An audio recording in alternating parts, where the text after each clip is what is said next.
It's Friday, the 7th of July, 2023. The last word in podcasting news.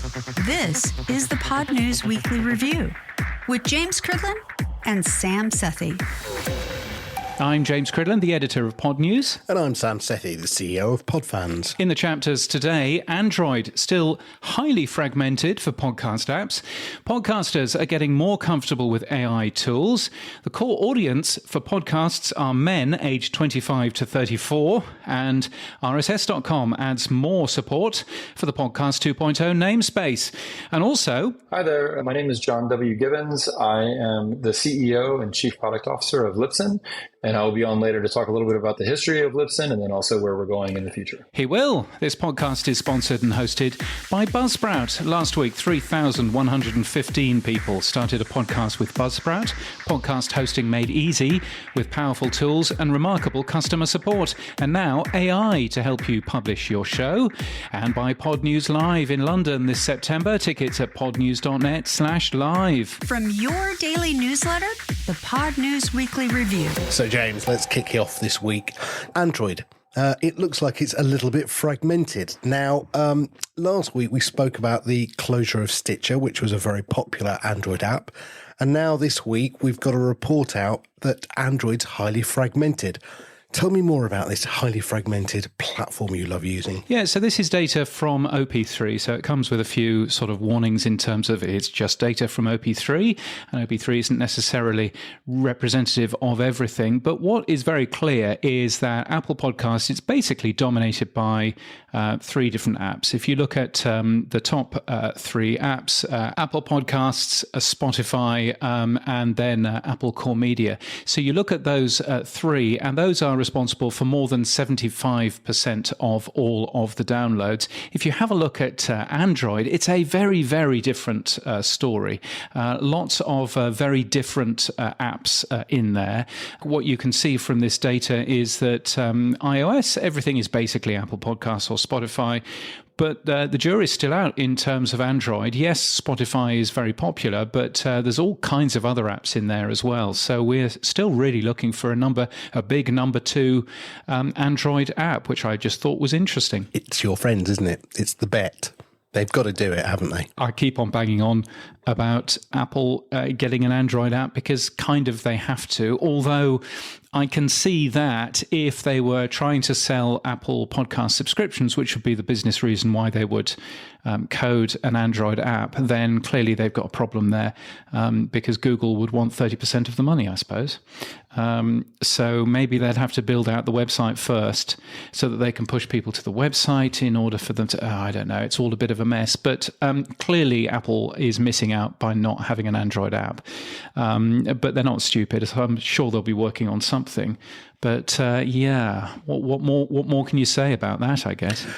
It's the reason for the fragmentation, though, because you can sideload apps onto Android phones and you can't do that through iOS. Is that anything to do with it, maybe? I mean, you can sideload apps onto Android, but very, very few people do. Most of the time, yes, you can download an APK if you really want to, but, virtually everybody just uses the Google Play Store. So I don't necessarily think that that's the issue. I think that it's just a case of, there isn't a clear leader, apart from Spotify, which has 42% of all downloads on the Android platform in May. Apart from that, there's really no clear leader. Podcast Addict at number 2 with just 10%, Castbox at number 3 with 10%, Stitcher, by the way, at number 10 with 2.5%. That traffic will have to go somewhere else. And Pocket Casts, which is a very big app, doesn't actually tell you whether or not somebody is listening on Android or on iOS. So who knows? Maybe Pocket Casts is the number 2, but we don't know that from the data that they actually have. Now, you've got an Android watch, haven't you? And I think you've tested the brand new Pocket Casts app that's on their Wear OS. Yes, it's pretty cool. It's only for Pocket Cast Plus subscribers, so you need to be paying for Pocket Casts in order to use it or be in the grandfathered deal as I am. But it works absolutely flawlessly. Full playback, you get the speed control, you get the silent skipping, you get the volume boost, all of that kind of stuff. It syncs kind of with your watch in terms of where it's got up to in a particular podcast? Kind of. It's not brilliant at that, but it does a relatively okay job at doing that. And so for my daily walk with the dog to the coffee shop, it seems to work quite nicely. Can it order your coffee yet? Sadly, it can't order my coffee, but the watch can also pay for the coffee. So I suppose on that regard, I don't need to bring my phone anymore. Although, what would I read? Oh, there you go. Now, moving on. Acast. See what you did there? Yeah, thanks. Took hours of that thinking. It's got a new study out. They have one every week, it feels like. But this one is that podcast listeners are comfortable with AI tools being used in podcasting. It says that AI is most welcomed by listeners, including sound enhancements, translated captions, AI-generated transcripts. The study claims that 79% of podcast listeners want transcripts for searching and 78% want closed. So is it just a case of it's what I've said? AI should stand for assisted intelligence, and it makes sense about having tools that help us. Yes, I've seen a lot of people using assisted intelligence or augmented intelligence or additive intelligence, and I think that that's absolutely fair. I mean, one of the things that I am curious about is if 79% of podcast listeners, 4 out of 5, want transcripts to help them search, much the same number want closed captions as well, why Acast isn't actually supporting that. You can't find any transcripts on any Acast show website. You can't find any transcripts within the RSS feeds either, even though they actually produce those for its conversational targeting service. So they're making the transcripts, they're just not publishing them anywhere, which seems kind of a bit of a missed opportunity, you would have thought. Yeah, I mean, we did talk to them about their support for the podcast index namespace, and they seem keen to do it, but they haven't, as you say, gone full hog in. I also noticed, because I was looking at one of their RSS feeds, they've got their own namespace now. This might not be new, by the way, but I just happened to have noticed it myself. And they've got a host of tags that they've added into shows that they have, show ID, signature, network, imported feed. I looked at some of their proprietary tags, and one that I think would be really great for them to submit is maybe Acast Network, and maybe rename that Podcast Network, because it'll be really useful to know what network the podcast was in or from. Producer pages could be produced from that. Anyway, let's hope that Acast actually do become more active in the open ecosystem. And if you want to listen to the interview that we did with Chris Kwame Roden, it's episode 24. So you can always go back and listen to what Acast had to say about the open ecosystem. Other things going on in terms of AI as well. Laszlo Montgomery has done a very clever thing. He's taken the China History podcast that he's put together, and he's made the transcripts of those podcasts and then rewritten them slightly to produce a book. It's called The History of Chinese Philosophy, and you'll find it on the Amazon website now, which I just thought was a very clever idea to get the most out of your podcast. So that was quite neat. There's a service called Podcast Grader, which analyzes the audio quality of your show and uses AI to give more precise recommendations. It says that Pod News Daily is perfect. It doesn't like this show because it says there's too much stuff which is too loud and too much stuff which is too soft. Which one of us is that? I think they've got it wrong, because we use Buzzsprout's magic mastering. How could that possibly be the case? And there's a voiceover called Greg Marston, who I used to use 20 years ago when I was writing radio commercials. He's the voice of LBC 97.3. From the LBC studios in Leicester Square. And the voice of Talkback 702 in Joburg. This is Talk Radio 702. And various other places. He ended up finding out that in 2005, he signed a deal with a sat-nav company to basically record a sat-nav for them. That deal has ended up being resold by that company to a company called Revoicer, which is an AI-powered text-to-speech service. So now, basically, he, as a professional voiceover, is now in competition with his own voice, which is just like the most ridiculous thing. So, how ridiculous is that? I have to say, there was an episode when I was reporting the AI story from Acast earlier on on in the week, the Pod News Daily was half voiced by an AI voice, and it didn't actually sound too bad. Podcast listeners are comfortable with AI tools being used in podcasting, says a new study from Acast. You're going to be replaced, James. Be careful. Well, I hope so. I can't do that every day for the rest of my life. Anyway. And then there's another new podcast app that could strip out the ads from podcasts and share the money with creators. Audia is using AI to remove ads from the AM and FM stations and could offer the same for podcasters too. Is that ethical? I mean, it's ethical if you've got the podcasters' agreement to end up doing that. They send out all kinds of entertaining press releases every 2 weeks. It seems to be one of these companies who is valued on the amount of press releases that they can send out.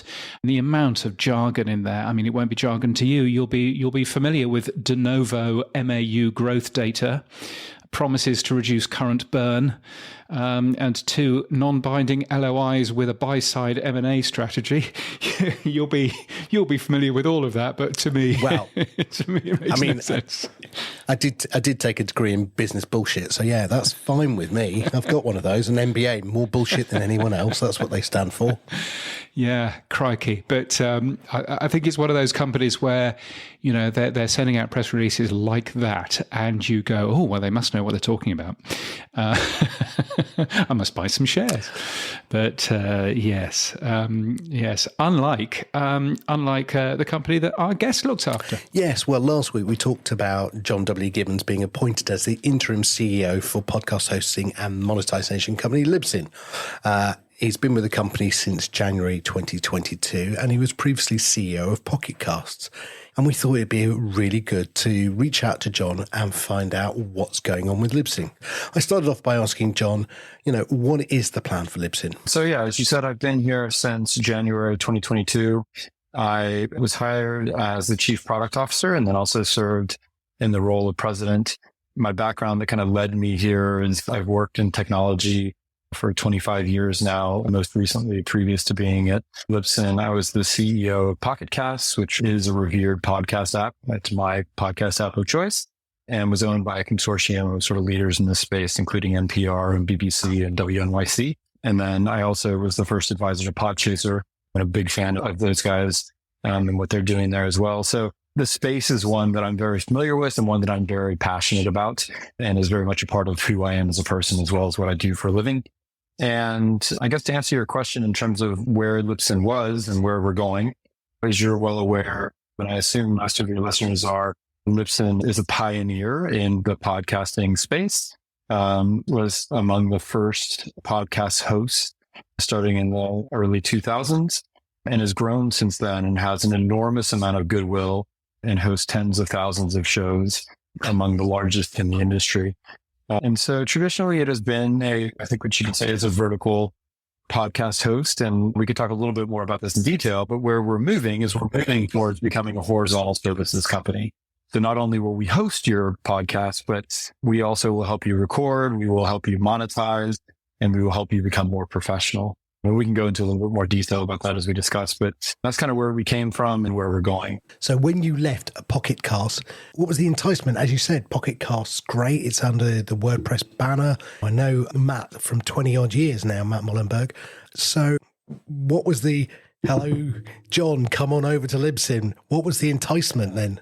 Yeah, I mean, I think the enticement for me, so if Pocket Casts was an independent company, they sold to this consortium, again, that was made up of BBC, NPR, WNYC, WBEZ, and This American Life. So you can imagine sort of the complexity of that ownership structure. It's a lot of wonderful people in a single room. So that was a wonderful experience that I had. It was decided that configuration of ownership, it was working well for everyone, but not fantastically for the entire group. So as you mentioned, it was sold to Automatic, which is the company that most people know as WordPress. And so when the opportunity to join Libsyn came up, I had a lot of discussions with them at the time, as you may recall, and has been well reported in Pod News. There were a lot of complexities financially with Libsyn. And so to be totally frank, I initially started meeting with them because I was just really curious. I thought I know what Libsyn is, and I'm really curious, what's going on with this company? So I was just being like a little bit of a gossip girl, frankly, just sort of saying like, hey, like, what's going on with this company? And so that was the initial reason. But also, as I mentioned, I have been doing technology since the late 90s. My background is largely, I'm a product person. And I think for maybe lack of a better description or something, it may sound terribly generic. I mean, I am a champion of innovation, customer excellence, and experience. Like, this is who I am as a person, and I happen to get to do it for a living as well. And I've always listened to podcasts as I've been building things. And it's always been around creatives. I've always been in service of creators in some fashion. And that has been to help them build products to be discovered and to make their content and then to also monetize. And then it's also been in service of advertisers who I view as a very strong customer of mine as well, to be able to match them to the content that matches what they're doing. And so when the opportunity came with Libsyn, I thought, well, wow, this is a really fantastic opportunity to learn a little bit more about what's going on, but, also possibly take, a legacy pioneer in the space and be a part of its transformation into the future. I have a lot of experience in doing that as well, taking legacy industries and pulling them into the modern age. And so that was really the most enticing thing for me, is like, here's this fantastic brand with magnificent goodwill, with tens of thousands of shows in an industry that I love and one that is clearly growing. And it's generic to say that it's been at a watershed moment. I feel like we just hear that statement all the time, but it genuinely has. Like, it's been at this watershed moment for a long time. But the number of new people who are listening and the sheer number of podcasts that are coming into the space, and then most importantly, the sheer amount of investment that's going into the space, like, you just can't ignore that we are at this watershed moment, right? Like, it's taken us 20 years to become $1 billion industry. It's taken us a year to become a $2 billion industry. So I don't need to be a math genius to think like, okay, well, like, it's finally happening. So long answer to a short question, but that was the part that really made my tummy tingle at the opportunity to join Libsyn. Now, before you came on board, we've interviewed Elsie Escobar before about Libsyn 5, which came out, I think, last year, which was a platform change. Is that the platform that's given you the ability, as you said, to go from being a vertical player to a horizontal player? Is that the bedrock on which you're building? And what are the things that you've started to add then? I know you've got Glow and you've got Advertise Cast. So maybe take us through some of the functions that you're building on top of this platform. Yeah, absolutely. I'll try to be as charming as Elsie is. That's a tough act to follow. As you're aware, and as your listeners are, she's the head of our community development. She's fantastic. And so to answer your question, yes. So what the sort of legacy podcast industry is familiar with is our publishing services at Libsyn, which we call Libsyn 4. It's the fourth version of Libsyn, but it's a legacy product that was developed many years ago. And while it has all of the functionality to make a podcaster successful, it lacks a modern aesthetic. It lacks a modern UI and UX. And it also lacks a lot of the plugins that really will deliver that services model, that horizontal services model that I mentioned. So Libsyn 5 is the next iteration of that. When new customers join, they would join Libsyn 5. And that has all of the same functionality that makes Libsyn 4 the revered publishing tool set that it is. But it also has all this optionality to both serve professional enterprise level podcasters, but it also is built to serve the next million podcasters that we know are coming and want it to be easy, right? Like, most podcasters are fantastic at the topic that they know, but they don't need to be recording engineers, right? Like, that prevents a lot of wonderful voices from being able to join the conversation. And we really want to eliminate those barriers. So to answer your question about sort of the services that we are focused on there, of course, as I mentioned, it's modern hosting tools. So again, it's for advanced podcasters. And of course, we are very focused on the next million podcasters. We also are very focused on monetization. To be a podcaster, you don't have to be focused on making money. We want people who are focused on sharing their passion with the world and making that an easy process. However, it does cost a little bit of money to make a podcast, right? And if you can make money doing it, that's a good thing. And it also shouldn't be a science project trying to figure that out. It should be a button that you push. So the first form of monetization for us is monetization via advertising. And we have two ways that we do that. There is integrated programmatic ad tech that we have that effectively is, as you're aware, and your listeners probably are, there's the ability to be able to dynamically insert ads via a variety for us of leading DSPs.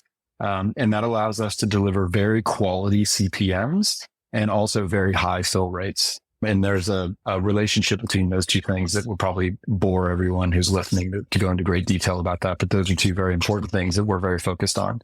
And then the second one is host-read ads. As you're aware, your listeners probably are, we also own a company called advertisecast.com, which is the leading marketplace for podcasts who are looking to deliver advertising, and then advertisers who are looking to be matched with the right podcast. So we're also looking at doing integration of host-read marketplace, and then of course doubling down on the advertisecast.com marketplace, which is agnostic. So the integration is for people who are Libsyn customers, and the advertisecast.com platform is for anyone they can host anywhere.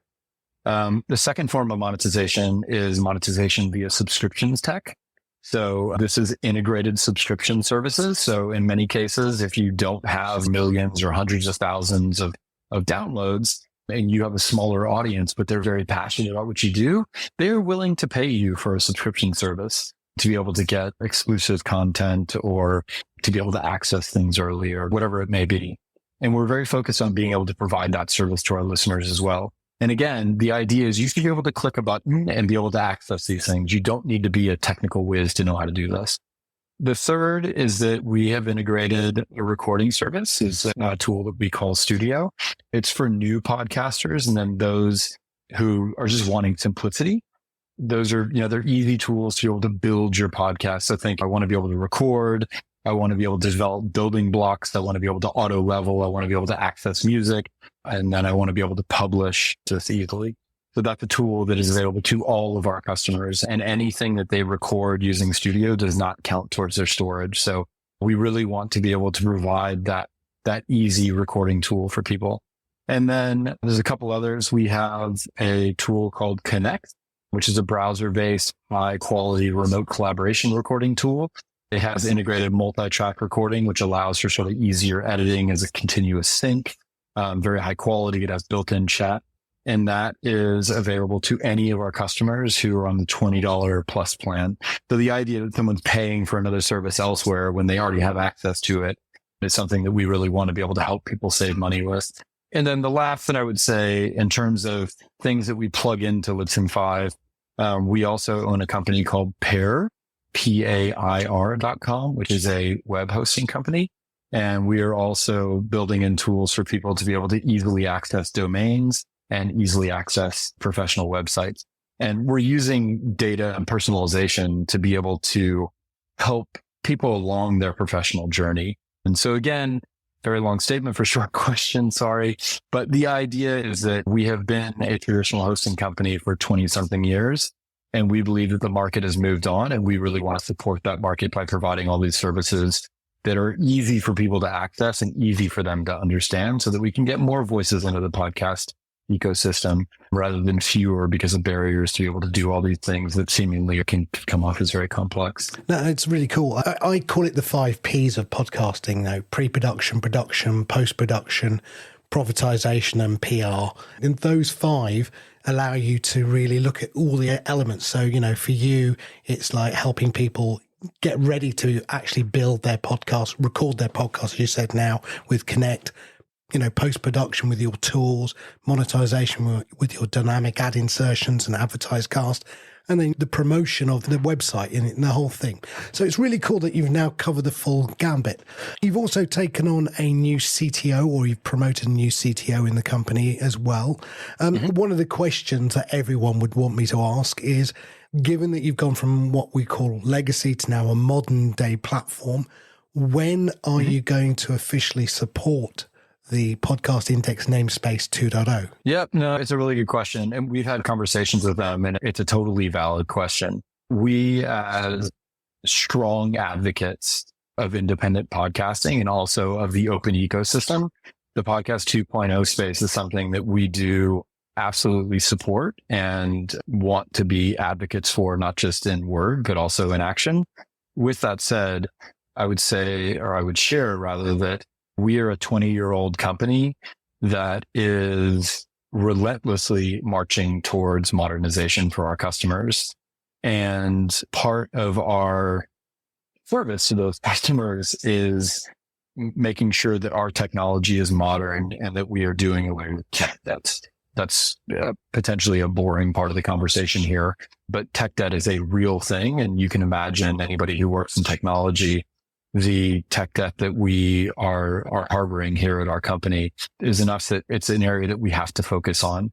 So not to dodge your question by any means whatsoever, but I think it's sort of one of those things that in order for us to be able to love on other people, we got to love ourselves first. And we're still in the phase where like, we've got to love on ourselves by getting our own house in order.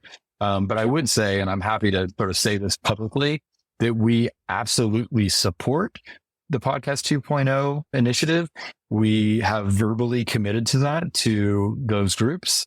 And again, it's just in the DNA of who we are as a company. We are strong advocates for the open ecosystem. And that's not just because it plays into our business model, which it absolutely does, but we believe that it is in the best interest for the industry. And I think there's a lot of signals to show that's not just my opinion, that's fact. And I think the last couple of years for those players who have chosen the walled garden approach, that it doesn't work. And so the Podcast 2.0 initiative is absolutely one we support. We just have not gotten to it yet. And that's not just us being selfish. It is us being selfish, actually, but it's us being selfish in the name of better serving our customers. And we will absolutely get there. Look, it's great that you are having that on your horizon. Yes. Looking at the feed, which is the Libsyn podcast from Elsie and Rob, you've already added the podcast namespace into the RSS.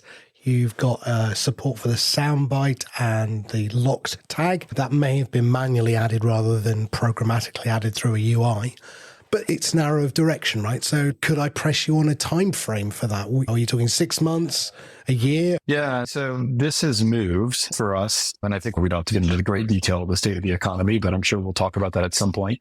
The evolution of our company has happened from being a public company, and I'm sure we'll talk about this, to delisting, why we delisted and what we're doing. And I'm happy to talk about any of that stuff.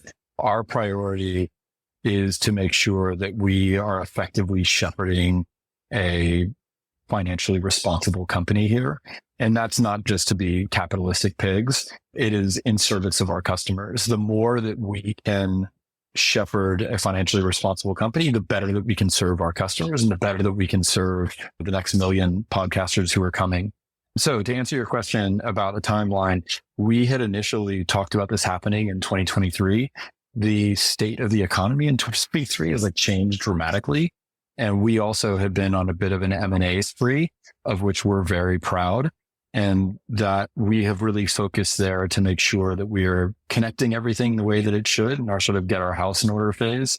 So the Podcast 2.0 initiative did get pushed back. This is not as specific maybe as I would like it to be, but I do spend a lot of time. I also serve as the chief product officer here. And so it has been pushed into 2024. And that is largely because of the acquisitions that we made this year, the requirement to dance properly with the economy and also make sure that we're plugging in M&A activity that we've done. So my hope currently, and we can talk again in the beginning of next year and you can hold me to this. And if I have to dance around it, you can say, John, sounds like you're dancing around it. But our plan is H1 of next year for that. Okay, that's cool. I will be back to speak with you in that time frame. Now, look, you touched on it and we said we would talk about it. Libsyn obviously was on the stock market, it was delisted. That was probably before you were on board. But now you are in the hot seat. This is your baby. What is the plan to get back on the market then? Yeah. So when I joined, we were a public company. And the executive team that took over, of which, including myself there, we made the decision to delist the company in order to correct financial adjustments that had built up over the year. And I'll say this, that we, like any responsible company, our product and business execution plans will prepare us for any outcome, right? Like we could go public, we could stay private, we could merge with another company, we could sell. We're setting up the company for success. And then we would have optionality when we get there.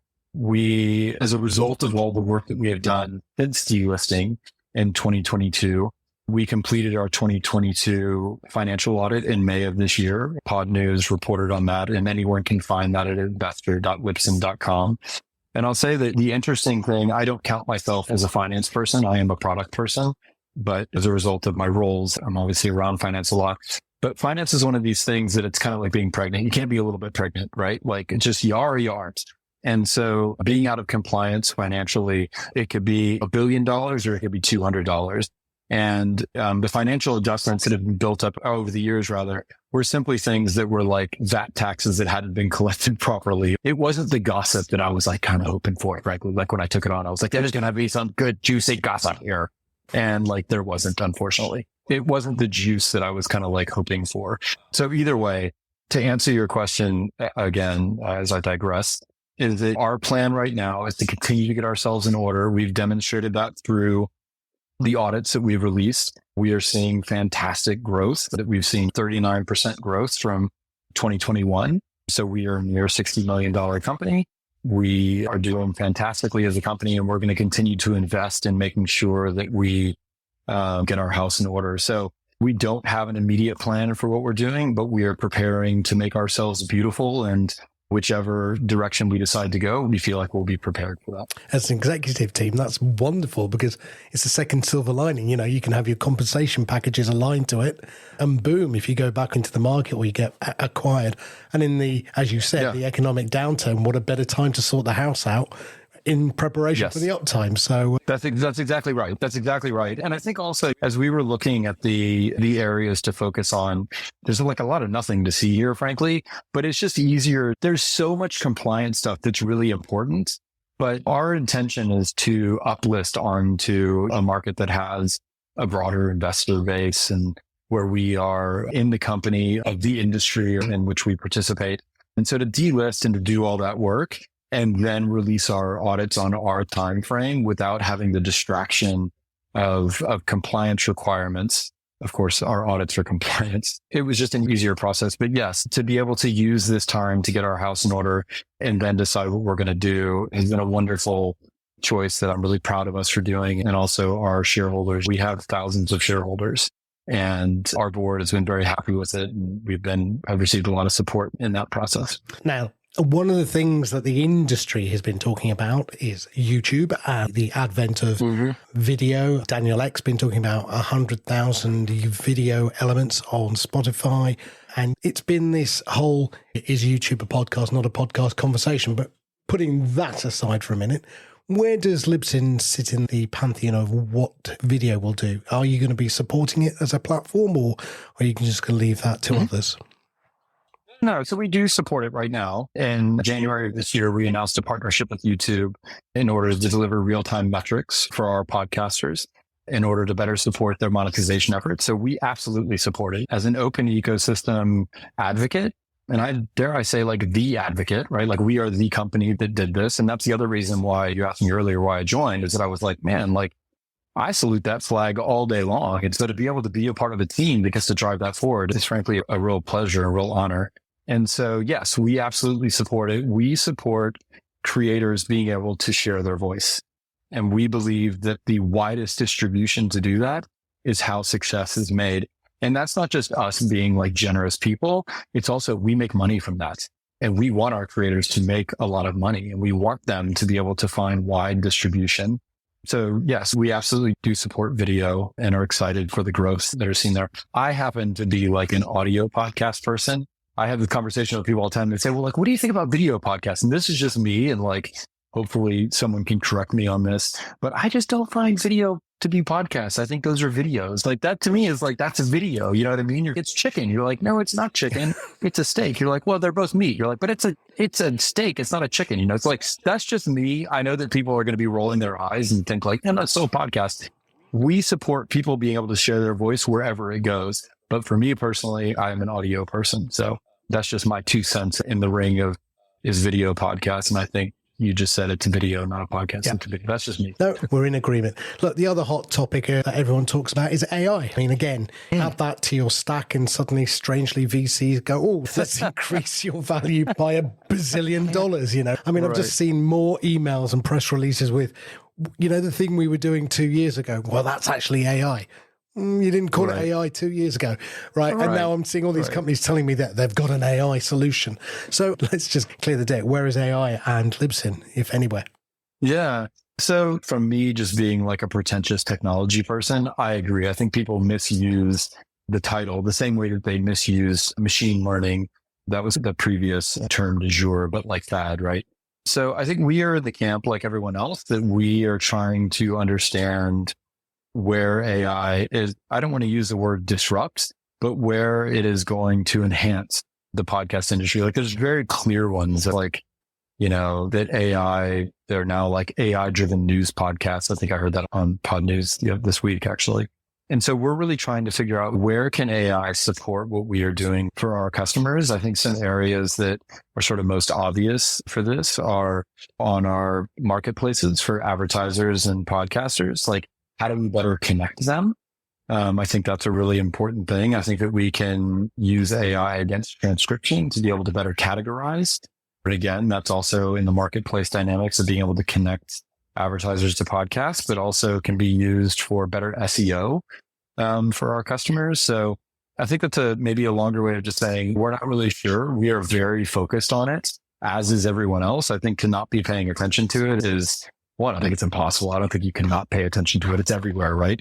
But I have heard recently that a new title that's coming up is CAIO, like your chief artificial intelligence. I know I just roll my eyes and can't see it because we're not a video podcast. We can't see us rolling our eyes here. But I do think that there is probably like a role for that. And I have absolutely no doubt, this is not a profound statement at all, Sam, but I have absolutely no doubt at all that it is an enhancing technology for our industry. And we are not in the wait and see what everyone else does, but we're absolutely in the stage of like, let's begin to experiment with where it can help us and see. And so I think like everyone else, we're not entirely sure, but absolutely know that it's valuable. Now, last question. One of my favorite books is from an ex-colleague of mine, Ben Horowitz, who used to be the CTO over at Netscape. And he wrote a book called The Hardest Things About the Hardest Things. And what keeps you awake at night, John? That's a really good question. I know this is like a business thing, but I have children. So I think a lot about that. It's a different podcast, perhaps. But, I would say what keeps me up most at night is really around my teams. And I may sound like a humble brag here, but like it keeps me up at night about how my teams are connecting with each other. We, again, as we sort of discussed, we were a single company that did hosting for many years. Since the end of 2021, like basically since I joined, we have purchased Acast, which is an enormously successful marketplace, again, for podcasters to be able to connect with advertisers and for advertisers to be able to connect with high value podcasts. We have purchased PAR, which is podcast ad reps, which we rolled into Acast. We have purchased Glow.fm, which is a subscriptions service. We didn't talk about this, but we purchased a company called Julep, which is the largest independent advertising marketplace in Germany that is also in Austria and Switzerland. And we've just expanded into Spain. And then we own a company called Pair.com, which is a domains business and website hosting business. And so what keeps me up at night is we are really focused on bringing these companies together into a single solution that can serve our customers. And it's really difficult. Building companies and maintaining companies is incredibly difficult. It also is incredibly fun. But as I lay in bed at night and sort of stare up at the fan spinning, I think to myself, like, did I connect this person correctly to this person? Did I communicate well enough? Like that while some of this may feel bureaucratic, there's a real value to our customers and there's a real value to us, like just selfishly financial value to us for doing this. And so I really spent a lot of my time like concerned about the culture that's being built and also being insistent upon why we are doing it. And also being very specific about holding each other accountable. I hope that I'm a relatively nice person, but I don't want to be a nice person. That's not my goal in life. My goal is to be a fair person. And I want to make sure that I don't fall prey into being like a people pleaser and trying to do this with folks, but instead being very fair and making sure that we have agreements in place as a company and that we are all relentless about holding each other accountable to our agreements, not the expectations that we create with each other, but agreements. And I love podcasting. I love audio. I love storytelling and I love creative people. I fancy myself a creative person and I have manifested that creativity in building companies and creating search and recommendations and discovery and helping advertisers. But the business really doesn't matter as much as the people do. And again, I know this might sound sort of du jour to talk about, oh, you love your people, aren't you wonderful? But it's really hard, and it takes a lot of control to give people the freedom to not feel like they're being controlled. And I'm not trying to be semantic there, but like I spent a lot of time trying to say, here's how we operate as a company. And now you are responsible for going out and being independent and coming back and showing how you contribute to us as a company. And it keeps me up at night, both in a way that makes me nervous and also that brings me like an enormous amount of pleasure to see those teams and those people celebrate their wins. And then to also gleefully take trash that people throw at me and then recycle it and give it back to them. So hopefully that doesn't sound like a humble brag or a dodge to the question, but that's dominant what keeps me up, both in the good and bad way. I often say I'm the chief janitor in many ways, cleaning up. I use the exact same term. We should start that as CJR on the, yes. Yeah. But I think the only way that I would, I love it you said that, Sam, because I talk about that all the time. But I think the other way that I talk about it is, that unlike a janitor that throws stuff out, I really want to have my people come and complain to me and tell me that I'm not doing a good job or that I used the wrong tone here because I need to improve myself. I selfishly am very eager to make myself better, even though my feelings get hurt regularly about things, but to recycle it and give it back to them in a way that's good. But yeah, it's so funny. I say the exact same thing. I love it that you just said that. Now look, I haven't got this at the back of my mind, but we've seen Spotify take on multiple companies, Parcast being one and Chartable and others. And then they've had to make these massive redundancies recently within their podcasting stream.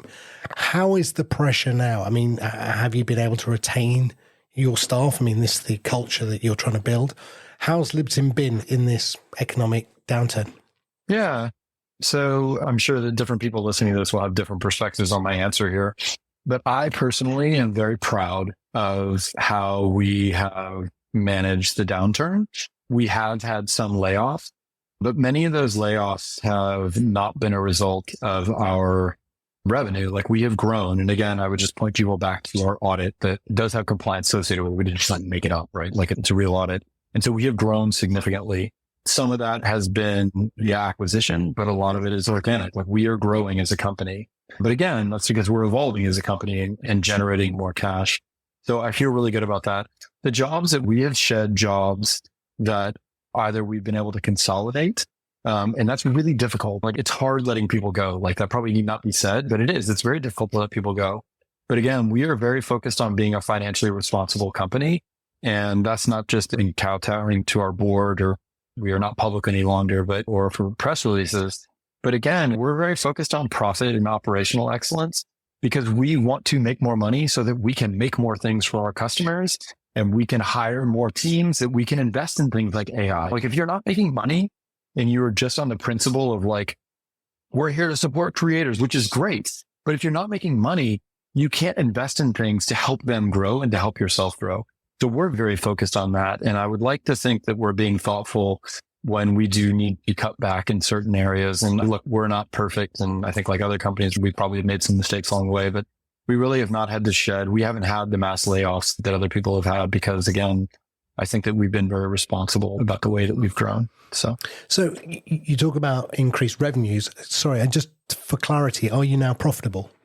We are profitable across our business units. We are, yeah. I mean, it changes, right, from quarter to quarter, but yes, we are. Well done, because, obviously Acast are trying to get to that point, and so is Spotify. Yeah, absolutely. Yeah. I would say I certainly pay attention to our competitors, and I pay more attention to my customers in our own business. Those guys are dealing with a whole different set of challenges than we are. And I would say likewise, we're dealing with a lot of challenges that they're not. So I don't know if they're entirely apples to apples, but I would say for us, we are very focused on our finance. And again, that is not just to be dirty capitalistic pigs. It is part of that. But it's also that we are very focused on being able to make money so that we can reinvest it back into the company and do stuff for our customers. We're very focused on that. Final question, John. We started off with your title of interim CEO. Why interim? I mean, what's the board waiting for? Yeah, that's good. That's a good question. Yeah. So it's a really good question. So as I mentioned, my previous role was Chief Product Officer and President. When I joined, we decided that I was going to focus on product. Product was really an area that we needed. And my role as president was really sort of like internal. So I certainly deal with shareholders, and I work with our board and work on sort of relationships that we have. But I was really sort of focused in that area. As we've gone through this transition to the board, it made most sense that I take on this role as we kind of think about what we want to do in the future. And as I mentioned, we delisted and we're getting our house in order. And we have a lot of sort of change going on. And I'm in a very good position to be able to help orchestrate that. And so the agreement that we had was that I would come in and elevate that role to not just being internal, but also external. And then we would evaluate it and see what we want to do. Not to go too far off in left field here, but like I'm married and I have kids, and that's a really important job to me. I think I get it right maybe like 87% of the time. I don't know. But I'm very focused on like closing that gap, right? Like I want to close that gap. But at the same time, I like the people I work with. I really genuinely like the people I work with, and we have the right people in place here. And I really care a lot about the people here. And I'm in the fortunate position in my life where what I do for work is also what I do for fun. This is what I do on my free time, and I really like it. And so the agreement that we had was that I would take this on, and I'm happy to, and it's a real compliment that I don't take lightly, but that I would take it on in the interim, and that we would kind of evaluate if this configuration is working out well. And so we don't have like an immediate time frame on it, but I would say that as of today of our recording, our board has confidence in me. I have confidence in our board, and I have confidence in our company. And as far as I know, the company has confidence in me. And so we're going to continue with that for the time being, and then evaluate as we go. I'm a product person, and product people, we work in iterations, right? So I apply that to everything in my life. So we'll see where it goes. But that's kind of the reason. It is a little complicated. And we talked about that. And I was like, guys, I think we're inviting questions, but maybe, again, there's like kind of nothing to see here. But I think for my own well-being, also for the board, like we're like, let's just call it an interim for right now. But really, like not a lot has changed outside of the fact that I'm just doing a little bit more externally than I did previously. Well, look, I wish you well with that. John, thank you so much. It's been great catching up on Libsyn, and we wish you all the best in the future. Obviously, our door's open for James and I, so please knock on it and tell us what you're up to. We'd love to report on it.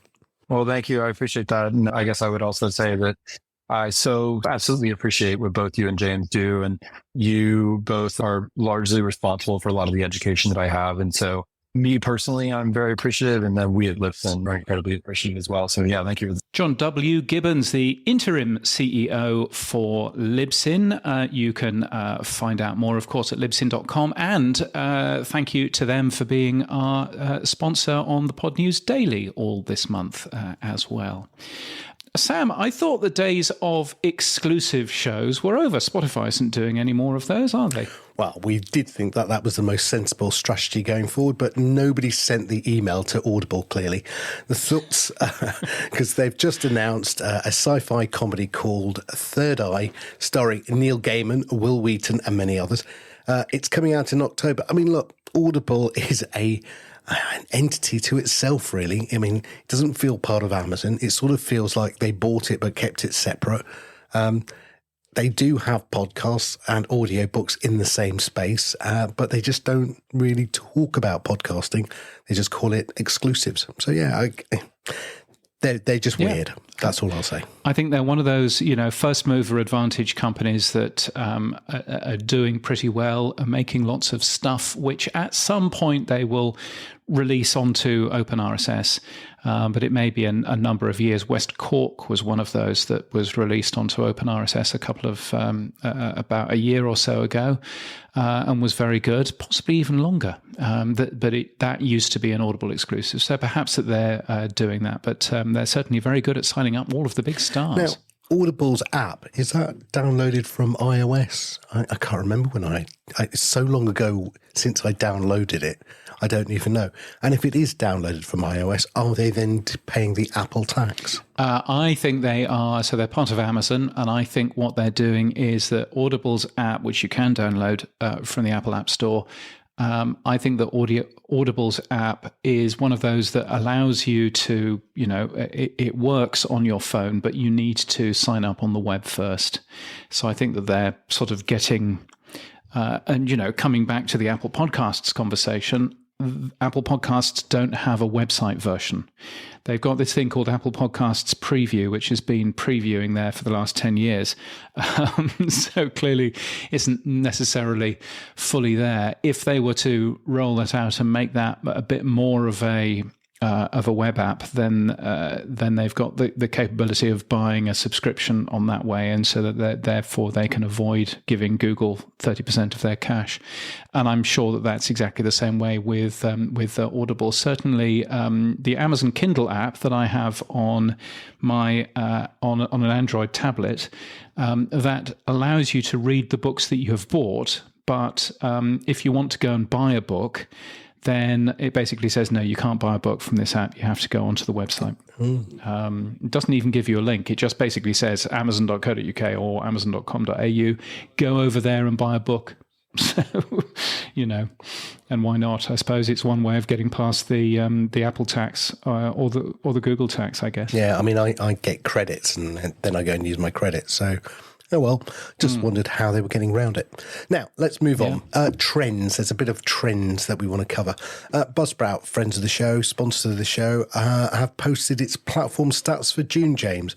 Apple, as we just said just now, is up nearly 2% month on month. What's caused that blip? Yeah, well, I think this is continued work by Apple to get rid of Apple Core Media. You'll remember that it's still the number 3 in terms of OP3, in terms of how big it is. But Apple Core Media is basically the thing that your phone calls a podcast app if it doesn't know any better. And Apple made that change slightly earlier this year, and it just takes time for that change to come through, I think. So, so I think that's essentially what's going on there. But it's a fascinating page, buzzsprout.com/global_stats. It's well worth a peek because there's all kinds of stuff in there, including not just podcast apps, but devices and countries and device types and everything else, but also the first 7-day download figures. So if you're doing 1,109 downloads, then you are doing better than 95% of every single podcast out there. If you're only doing 31 downloads in your first week, then you're doing better than half of all podcasts out there. So it's a great page to go and have a peek at. Buzzsprout.com/global_stats. Okay, let's have a quick zip around the world, James. In Spain, the Spanish language premium podcast company Sonora, which charges €4.99 a month to access its fiction and documentary podcast, is to switch to ad-funded models. Does this mean, James, that subscriptions don't work? Well, it means that certainly for Sonora, which is owned by a big media conglomerate, it basically sounds as if patience has run out. The co-founders are both leaving, so we understand they're going to cut staff. Now, there's about 40 staff that work there. They released 84 podcast titles last year. They didn't want to call them podcasts, by the way. They wanted to call them premium audio because they felt that they were a bit better than that. And they've realized that doesn't work for them. I have to say, we're in the middle of a cost of living crisis. Mortgage payments are going up and up and up and up and up. $4.99 a month to listen to a few podcasts that you can probably get the same sort of thing free from other people is quite a big deal, I think. So you can probably see that the writing is on the wall for that sort of company.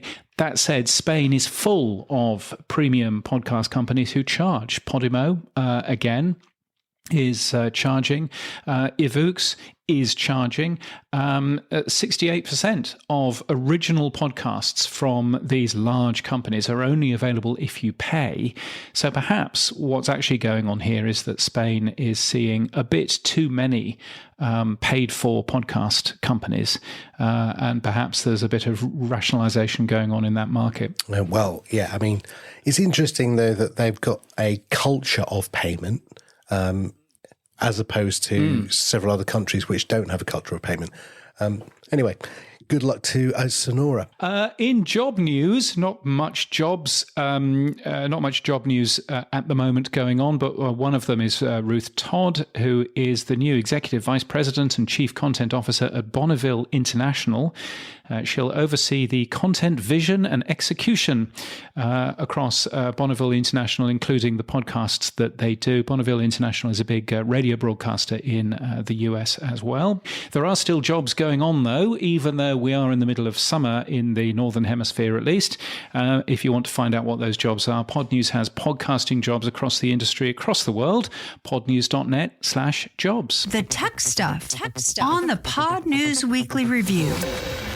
Yes, it's the stuff you'll find every Monday in the Pod News newsletter. Here's where we do all of the tech talk. Sam, where do you want to start with this? In May 2018, Apple Podcasts requested that all podcast feeds should be secure and that in the future a secure feed would be required for analytics and to submit new podcasts. It's still not a requirement, I hear you say, but as of today, the data from the Podcast Index suggests just 3.8% of the 4.1 million shows available are not served using a secure feed. In 2018, that figure was 83%. So it seems to have worked, James. Yeah, I think it's worked without them actually having to make it the rule, which is pretty clever. And it's exactly the right thing. Secure feeds are important. Secure feeds make sure that only the right people know what podcasts you listen to. You need to be a little bit careful of those podcast companies who are doing individual domain names for their shows. Those are visible to anybody that can see your internet traffic. So that's not necessarily a good thing, but certainly having a secure feed, one that starts HTTPS, is a good thing as well. Apple, of course, have made two big changes, one of them talking about secure feeds and one of them talking about that they don't want email addresses in RSS feeds anymore. So many podcast hosting companies have taken email addresses out for enhanced privacy, but that does mean that claiming podcasts on other services is a bit of a nightmare. And so there's currently a very messy conversation going on. Very messy.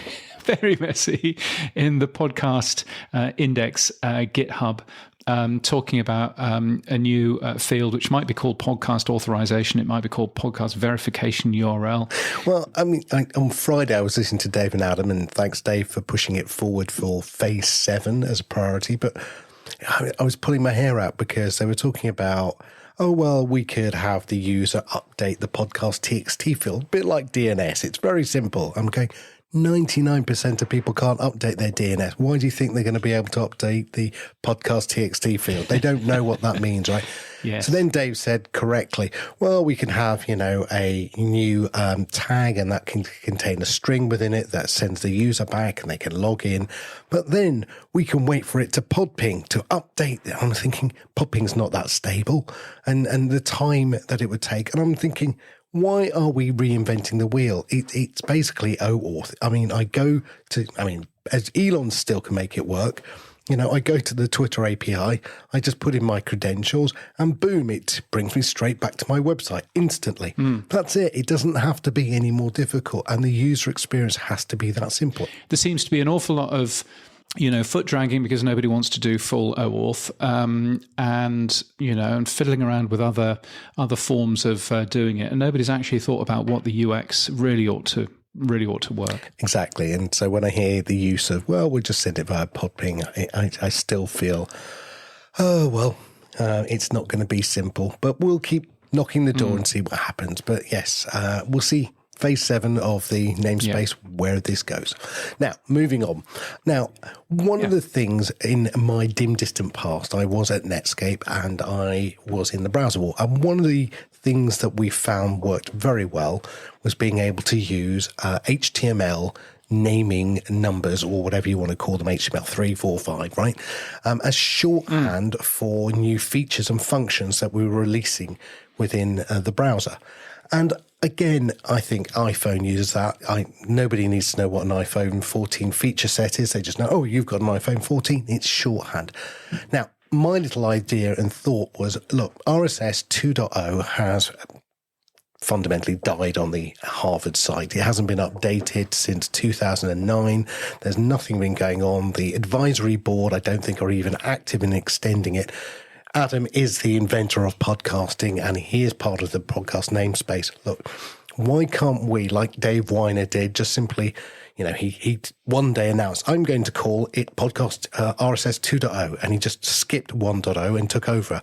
Why can't we use the phases of the podcast namespace 1 through 6 to delineate what, I suppose, the version of RSS is being used?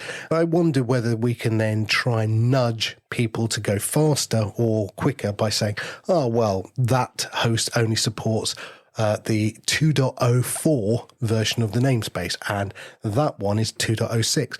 Because at the moment, most users won't look at the detail around which host or which app supports which features.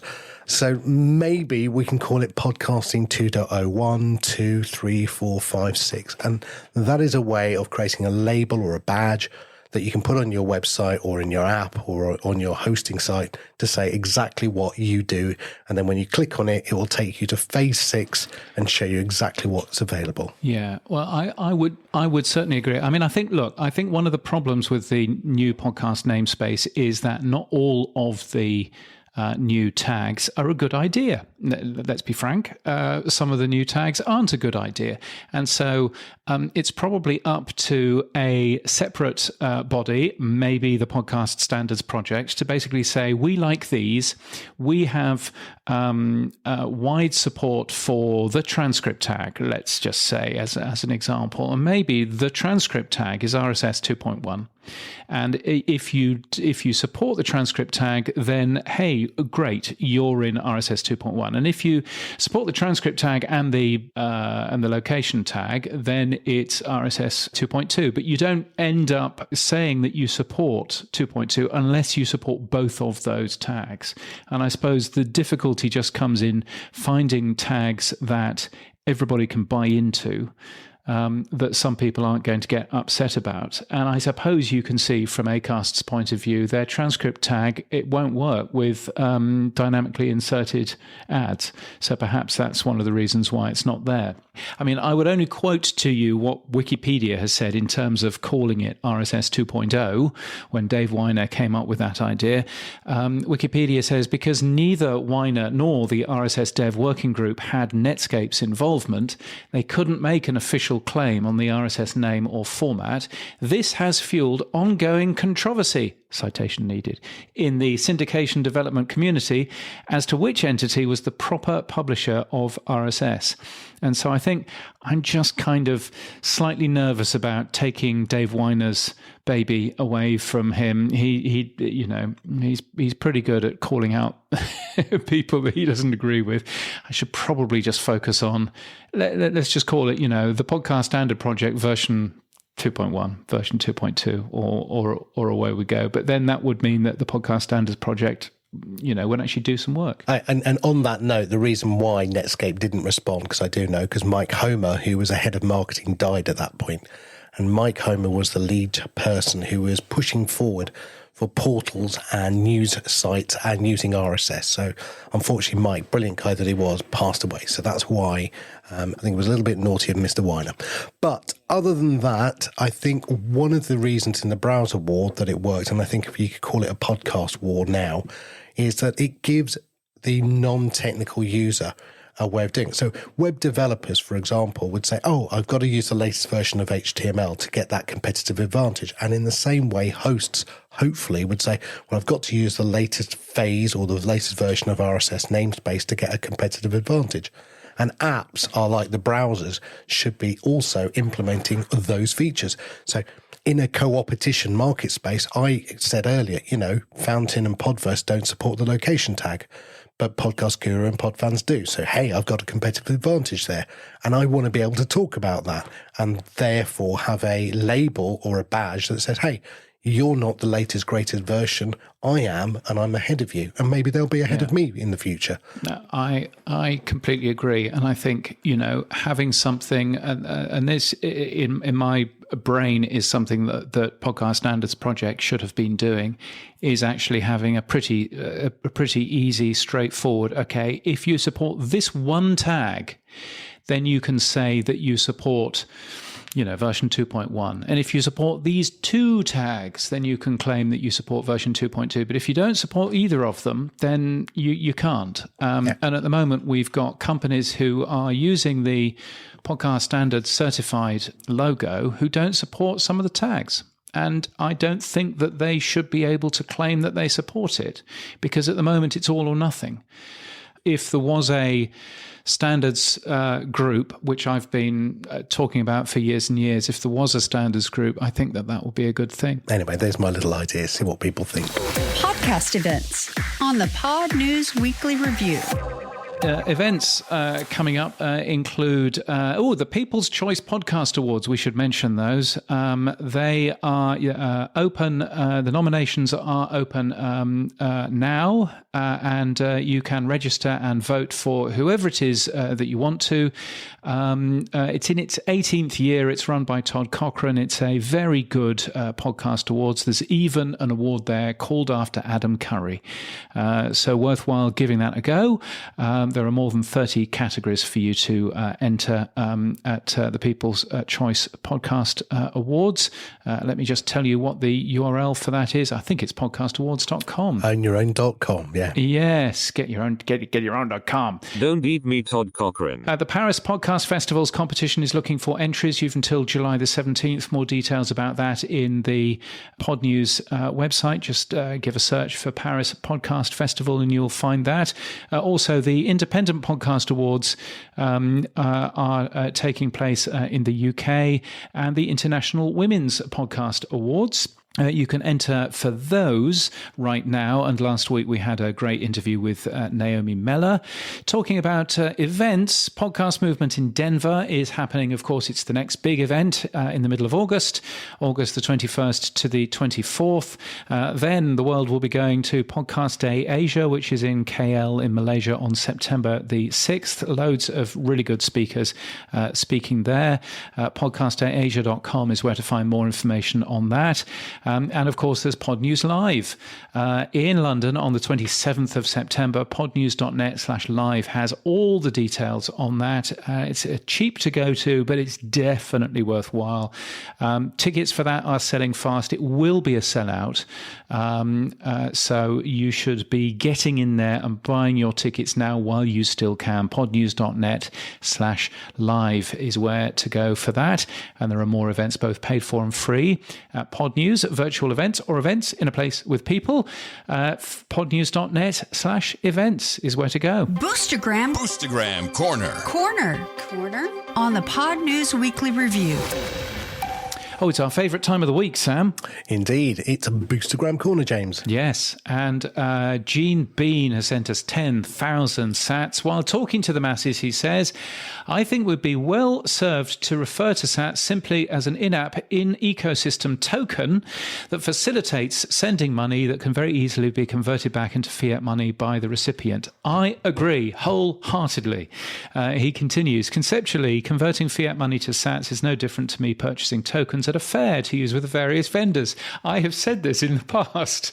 I think he's heard you before. I go booth to booth and exchange tokens for something of value. At the end of the day, the vendors are able to easily exchange the tokens they receive for fiat money. Completely agree. I think that talking about Bitcoin, talking about sats, scares 95% of people away. And you get people like Adam Curry going, but it's decentralized and nobody's in control, and there's somebody who's a gatekeeper, and all of that. That's absolutely fine. Get us so kicked off. We're used to that. We're used to that when we go to the local corner shop and we want to buy a coffee or something, and we use a Visa card. It's not the world's hardest thing. Yes, there are problems in keeping a certain amount of money hidden away for a user to spend But it just worries me that we are talking about Bitcoin and Sats as if, it's Bitcoin and Sats. Yay! It's just the function of sending money to people. That's the whole thing. Yeah, I'll take the other side of that. I mean, look, you could say, well, don't talk about URLs and HTTP and www and just call it a link or whatever. It's vocabulary. People just have to get used to the vocabulary. And once they're used to it, it becomes second nature. If my 93-year-old father-in-law can Zoom through COVID and understand how to do it, it's just a learning curve. And I think people will. It's just a lot of people are feeling nervous because it's not going as fast or as far as we hoped or as quick. And therefore, if it's not going quick enough, let's find another way of doing it. Let's say something else quickly because that might help us. And I think we should stick to our guns. That's my opinion. It may be different to others. Yes, well, we will see. Dave Jones, another 10,000 sats. Thank you, Dave. Very kind of you.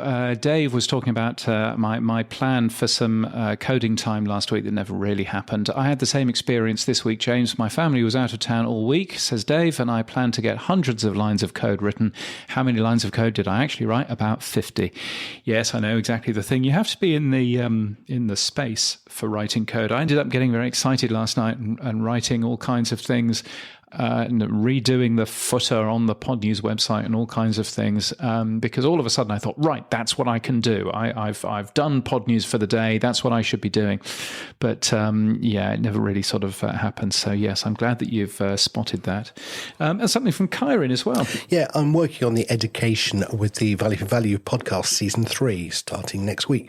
Delayed due to some of those pains we're talking about, but I'm doing the annoying stuff so that others won't have to. Yeah, he's done a brilliant video and audio. I watched the video, and he's shrinking the one I watched down.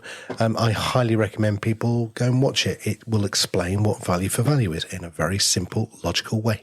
Yeah, which is a good thing. So thank you, Karen. If you get value from what we do, the Pod News Weekly Review is separate from Pod News. Sam and I share everything from it, and we really appreciate your support. You have two ways of supporting us, either with that easy-to-understand Visa card or MasterCard or American Express. Pop along to weekly.podnews.net.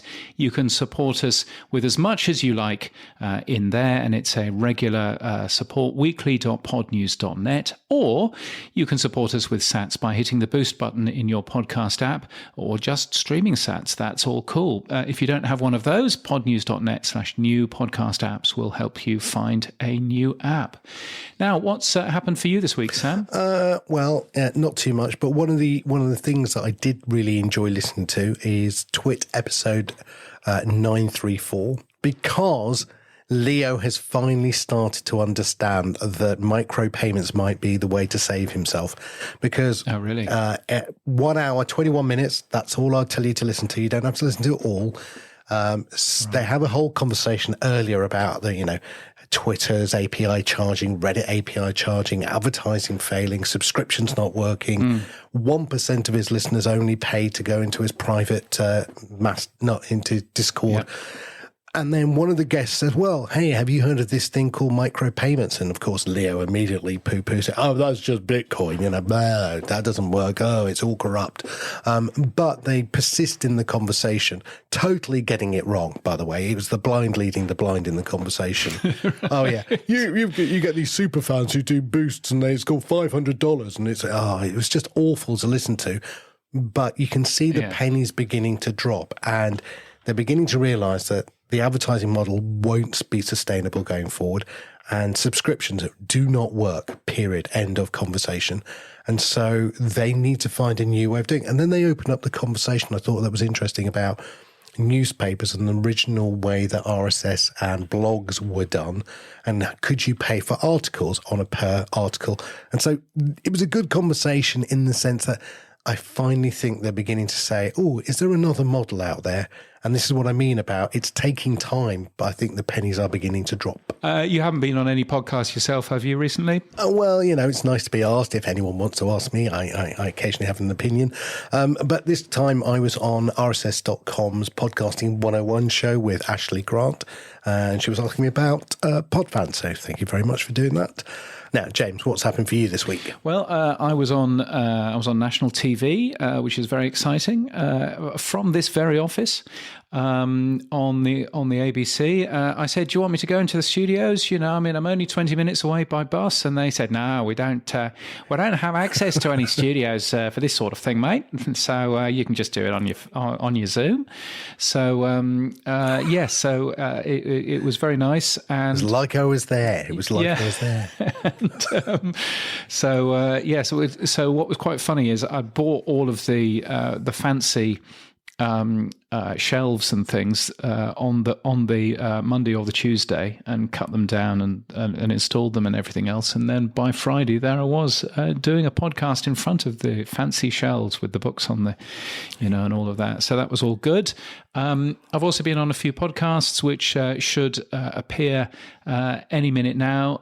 So that's all nice. And just sort of hard at work as ever, really. And you're away next week, are you not? Yes, I'm on a dog holiday, let's to be clear.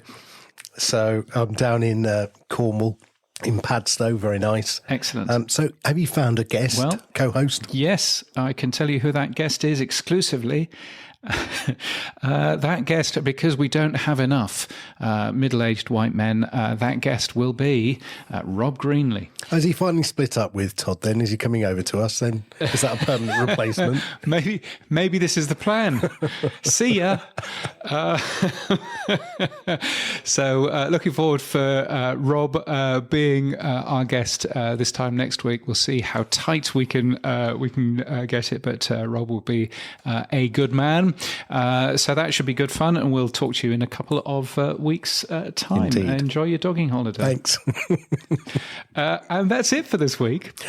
You can ask James and I questions using email to weekly@podnews.net. No one ever has, and no one ever will, but we keep asking. There's been one email. Has there? We have had one email. So we're no longer email virgins. That's excellent. Right. But anyway, our music is from Studio Dragonfly. Our voiceover is Sheila D. We're hosted and sponsored by Buzzsprout.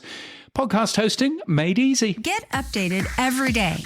Subscribe to our newsletter at podnews.net. Tell your friends and grow the show. And support us. The Pod News Weekly Review will return next week. Keep listening.